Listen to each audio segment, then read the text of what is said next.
It's Friday night, and you know what that means? Sports, and entertainment. Not only are you partying on a Friday night, but we're also giving you the scoop of what's happening in sports. My name is Joe Saina. Big Will in the building. Yashua, the invisible Arsenal. Now supporting Jesus. Gabriel Jesus. Well, sure, Gabriel Jesus is the name. Yes. All right then. And yeah, Nyash is finally in the building. Yes, sir.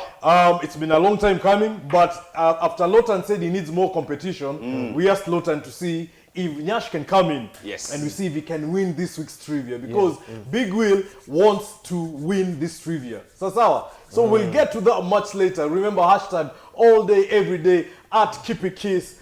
Hashtag the score KE. And we're going to cover everything from the football to the rugby to some incredible tennis by one lovely Kenyan. And also we'll look at, like I've said, trivia and some fun facts about the week. So you know what? Let's get it on.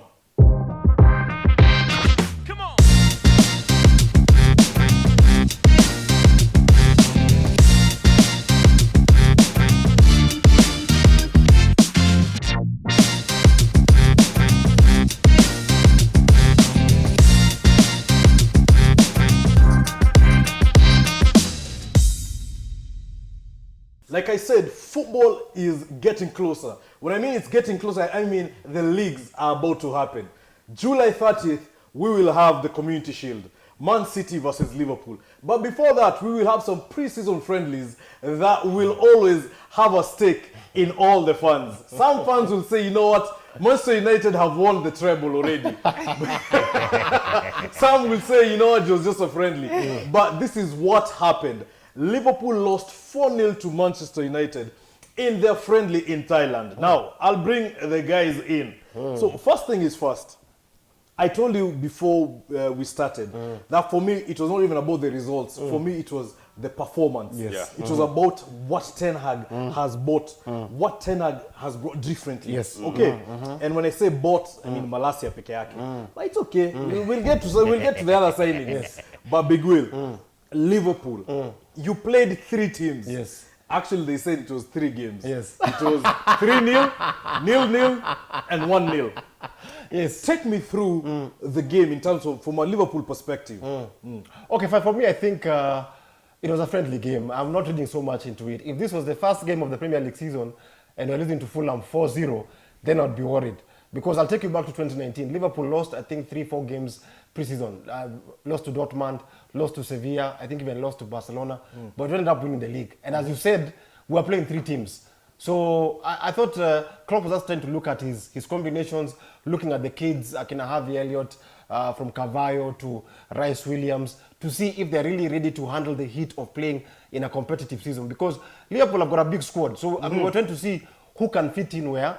And I think as we go along into this month of pre-season friendlies, we'll see how it will go. I like the way umejitetea. I have to moved away from the 4-0 because the coach said, and he said quite frankly, that there is no friendly between Manchester United and Liverpool. Never. That is Klopp who said that. Yes. So the 4-0, okay, irrespective of whether he put 3 seniors versus with some juniors in the first team, he lost. He did lose. There's a point I saw Liverpool bringing like almost like 5 guys. I thought they were bringing the Avengers. They were 3-0 down at some point in time. But it was a very big win for United. I mean, first of all, trophy drought to Malaysia. That's it. First trophy in the cabinet. First trophy in the cabinet. Correct. I don't know how many more to go, but I think we should be buoyed by that win, regardless of whether they had fielded a very young team and a weak team. I think it was a good performance from you guys. 3-0 up in the first 40 minutes. That's okay. Correct. You know, and I said it last week that I wanted one of you, either Big Will or Lotan Amana now Nyash, to host so that I can tetea my team. Yes. I don't get the chance to defend my team. But one thing is for certain, the tactics worked, okay? They were pressing, they were passing the ball into spaces, and more importantly, they were keeping the possession. And that's something we did not see last season with Manchester United. So, you know what? Now they're in Australia, I believe, and we will see now against a team that will be, I think against Crystal Palace, they will put their first team. Crystal Palace will put their first team, and now we will originally see if the Ten Hag effect is working. It's fully the on. Ten Hag effect is not working on one player though. Cristiano Ronaldo. Yeah. Ronaldo is still insisting on wanting to leave, and Ten Hag said he's very much in the plans, and I think United are still adamant they're not going to sell him. So it's a tug of war there. I'm just waiting on the sidelines to who's going to win. I hope Ronaldo wins. He actually, George Mendes actually said that he had offered PSG the opportunity to sign Cristiano Ronaldo. However, PSG said they do not need him at the moment. Absolutely, I don't see why they need him. I mean, PSG have a very good squad. Mbappe, Neymar, so many world-class players like in that team. But I just think this thing is really going to affect Manchester United because Ten Hag being a new coach doesn't need this saga to drag on until the start of the season. You need a happy camp. I mean, you see, we're talking about Ronaldo. We should be talking about Manchester United beating Liverpool 4-0, the start of a new era at United. Big things, new things coming in. With Ronaldo in it. With Ronaldo in it. But now his focus is on, okay, I know we've beaten Liverpool 4-0, but people are still talking about Ronaldo. Yeah. I mean, it just shows you that this Ronaldo thing, unless it's sorted out as quickly as possible, could affect United in the long run. This thing needs to be sorted out as quickly as possible. We know, is he going? Is he staying? If he's going, he goes. If he stays, he stays. And one last thing about Ronaldo, obviously, without the Champions League, there's a trigger whereby he will, his salary or his wage will be cut by 25%. Yeah. If he goes to any other team that is not in the Champions League, they'll still cut at 25%. So his options are only teams in the Champions League. Champions League, yeah. So we talked about Bayern. Bayern said no. We talked about Chelsea. There's always a rumor going around there. Barcelona have been silent about it. Yeah. So, do you see any other... Thomas Tuchel was asked about them signing a striker, even about Ronaldo. And he said he cannot rule out the chance of Chelsea signing a striker. So it's kind of still possible because the first time he was linked with moving away, Chelsea were the first guys to be linked with him. So he might just maybe go to Chelsea or something. I think he'll go to MLS. MLS? Yeah, MLS. Yeah, he'll go to MLS. He wants Champions League football. He wants Champions League There's no he's going to MLS. I think but which team will he go to? I mean, you've said Bayern, no? I think there's a possibility in Barcelona. Chelsea have not ruled out. Chelsea is not ruled out. But speaking of the transfers, we already know some of the big transfers that have already happened. So we'll look at Arsenal, we'll look at Chelsea, we'll look at Tottenham and also Manchester City. First of all, Arsenal. They have Jesus. Gabriel Jesus. Yes. Brought in for £45 million.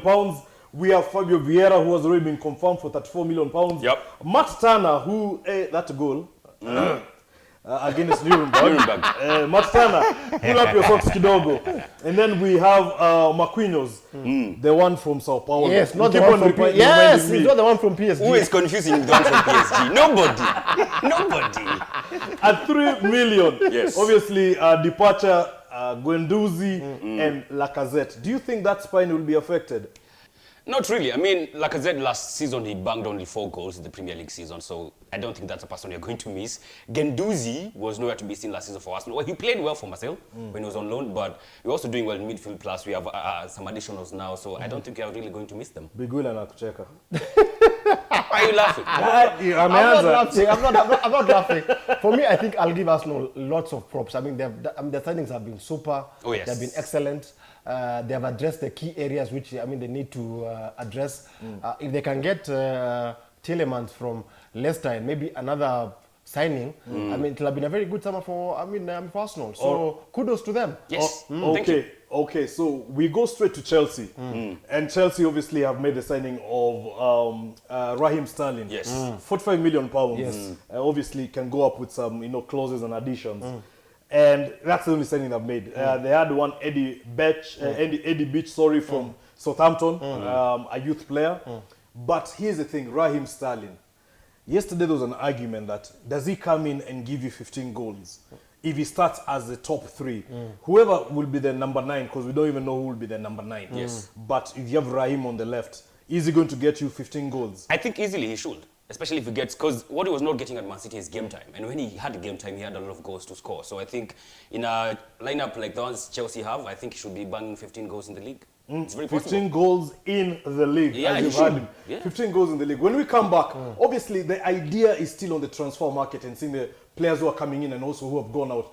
But also we look at rugby and tennis. And we'll get to that trivia time whereby let's see if Big Will can get one over Nyash. Because if Nyash gets one over Big Will, it's a wrap for Big Will, I can tell you for free. When we come back. Bye.